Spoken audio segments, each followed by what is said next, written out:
माँ शारदा को नमन, भारत माता को नमन और ये मंच पर भगत सिंह शहीद आजम और उनके सभी शहीद भाइयों को नमन। पश्चात आज हमारे बीच हमारे इस कार्यक्रम के मुख्य अतिथि सम्माननीय बर्थरे जी, एक विद्वान व्यक्तित्व। मैंने जैसा कहा था, आपने महसूस किया होगा, बहुत सारा अध्ययन है उनका, लंबा अध्ययन है और वीर रस के कवि हैं। परिवार भी ऐसा, शरद जी के परिवार से हैं, तो निश्चित तौर पे उनकी रग रग में देशभक्ति भरी हुई है। मैं उनको नमन करता हूँ। पश्चात आपके संस्थान के एक ऐसे जादूगर व्यक्तित्व जिनका नाम जाकिर अली साहब है, मैं उनको भी नमन करता हूँ। और इसके बाद हमारे देश का जो भविष्य है, मातृशक्ति और युवा, निश्चित तौर पे भाई जी थोड़ा प्लीज 2-3 मिनट, ये जो बैठे हैं, जो हमारा देश का भविष्य है और इस भविष्य को मैं प्रणाम करता हूँ, नमन करता हूँ। हमारे प्रिय स्नेहिल जितेंद्र भाई, ये मेरे कभी आज से करीब 40-42 साल पहले मैंने इनको पढ़ाया होगा, जब मैं टीचर हुआ करता था। ये आपने देखा, इनका जोश देखा, जुनून देखा, और ये इनका पूरा जीवन ही ना, मैंने जो महसूस किया है कि पूरा इन्होंने समाज सेवा, देश सेवा, शहीदों के गुणगान में ही गुजारना है, ऐसा इनने प्रण ले रखा है। तो मैं इनको, स्टूडेंट है मेरे, रहे भविष्य गुजरे हुए कल में, लेकिन मैं इनको भी अपने दिल से बहुत सारा स्नेह के साथ नमन करता हूँ, क्योंकि इनका जीवन है ना एक आदर्श जीवन। पश्चात आपके संस्थान के वो सभी जागरूक, वो सभी मेहनतकश, वो सभी बेहतरीन है ना, जो यहाँ पर प्रशिक्षण दे रहे हैं आपको, उन सभी गुरुओं को, आपके उन सभी गुरुओं को मैं प्रणाम करता हूँ, मातृशक्ति को प्रणाम करता हूँ। और इसके बाद अब जैसा कि मैं आता हूँ अब मूल बात पर, वो ये है कि इस बिटिया को मैं बहुत सारा स्नेह देता हूँ। इसने बहुत बढ़िया ढंग से ये संचालित कर रही है सारा काम। और इसके बाद अभी मंच पर जितने आर्टिस्ट आए, कलाकार आए, आप में से जो भी थे और जो नहीं थे, वो भी चिंता ना करें, आज नहीं है तो कल हो जाने हैं, क्योंकि आर्ट है ना, ये ईश्वर के द्वारा प्रदत्त चीज होती है। और हम, हर व्यक्ति में हुनर होता है, ये मान के चलिए आप, हर व्यक्ति बहुत खूबसूरत है, हर व्यक्ति हुनरबाज है, हर व्यक्ति बहुत अच्छा इंसान है। ये दूसरी बात है कि हम कर्मों के जरिए उनको आगे पीछे कर लेते हैं, तो अच्छे की जगह बुरे हो जाते हैं, बुरे की जगह वो बहुत बुरे हो जाते हैं, लेकिन इंसान सब अच्छे हैं। तो मैं यहाँ पर जितने भी अभी आए थे कलाकार, उन सबको बहुत बहुत प्यार देता हूँ, स्नेह देता हूँ और उन सबको भी बहुत सारा नमन करता हूँ। साथियों, हम सब जानते हैं, अभी जैसा कि आदरणीय बर्थरे साहब ने बताया, देश आज़ाद हुआ, एक निश्चित तौर पे कोई छोटा मोटा समय नहीं था आज़ादी का।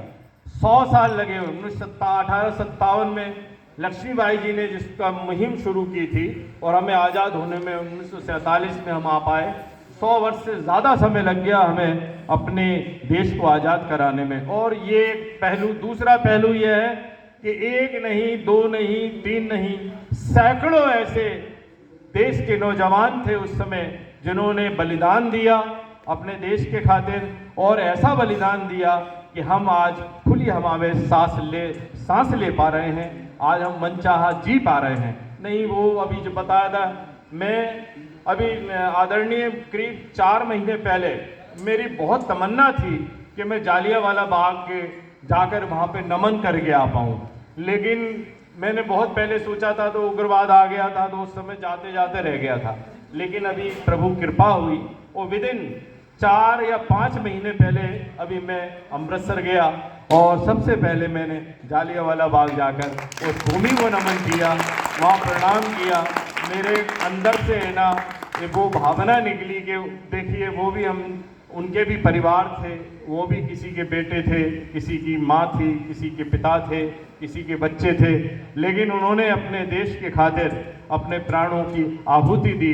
तो मैं उस भूमि को नमन करके अभी आया हूँ। और आपने अभी जो नाटक रखा था ये जालियांवाला बाग, ये वास्तव में है ना, ये जितेंद्र भाई की दम है कि जो आज अभिनय हम देखते, ये जागर साहब का ये हुनर है, ये इनकी व्यवस्था है। नहीं हम अभी यहाँ देखते तो कोई ना कोई डिस्को डांस वांस चल रहा होता, लेकिन क्या कहना, एक दम है ना, सही हमारे पूर्वजों को, जो हमारे शहीद लोग हैं, जो हमारे शहीद साथी हैं, उनको याद करा। और ये याद हमेशा करते रहना, ये हमारे लिए प्रेरणा देते हैं, और प्रेरणा ही जीवन देती है। अगर हमारे को अच्छी प्रेरणा मिलेगी तो हमारा जीवन अच्छा हो जाएगा, अगर यही प्रेरणा हमें गलत मिलेगी तो गलत हो जाएगा। तो यहाँ जितने भी ये नौजवान हैं जो यहाँ प्रशिक्षण ले रहे हैं, मैं सबसे ये गुजारिश करूँगा कि अपनी जीवन में 2-3 बातें जरूर रखो। एक तो किसी भी काम को करने की पूरी शिद्दत, पूरा ध्यान। हम जो सीख रहे हैं ड्राइवर, मैंने कहा ड्राइवर बहुत से हैं, लेकिन राष्ट्रपति का ड्राइवर, प्रधानमंत्री का ड्राइवर, गाड़ी वो भी चला रहा है, लेकिन उसने वो हुनर हासिल कर लिया, वो विशेषता हासिल कर ली कि आज वो वहां पर है। इसलिए काम तो सभी करते हैं, लेकिन उसमें डूब कर काम जो करता है वो विशेषज्ञ हो जाता है। और जब विशेषज्ञ हो जाता है तो निश्चित मानिए उसकी छवि अलग होती है, वो अलग पहचान में आता है। तो आप सब में से भी जाने कितने ही है ना, अभी नए लड़के आप जो हैं, इसमें से कितने ही विशेषज्ञ बनेंगे। ये नई लड़कियां, ये नौजवान युवती हैं, ये इनमें कितना बदलाव, महिलाओं में बिछेंद्री पाल ने हिमालय फतेह कर ली, आज हवाई जहाज चला रही हैं, आज है ना ट्रक ड्राइवर हैं, आज है ना कि कौन सा ऐसा क्षेत्र है जिसमें महिलाओं ने झंडे नहीं गाड़े हों। तो मैं मातृशक्ति को पुनः प्रणाम करता हूं। और अब साथियों, मैं सब जानते हैं, थोड़ा पढ़ लेता हूं कि हमारे जागर साहब का स्नेह है कि वो बार बार मुझे यहाँ बुला लेते हैं, ये मैं उनको भी नमन करता हूँ और शुक्रिया अदा करता हूँ। मैं 1-2 मुक्तक के जरिए अपनी बात कहता हूँ।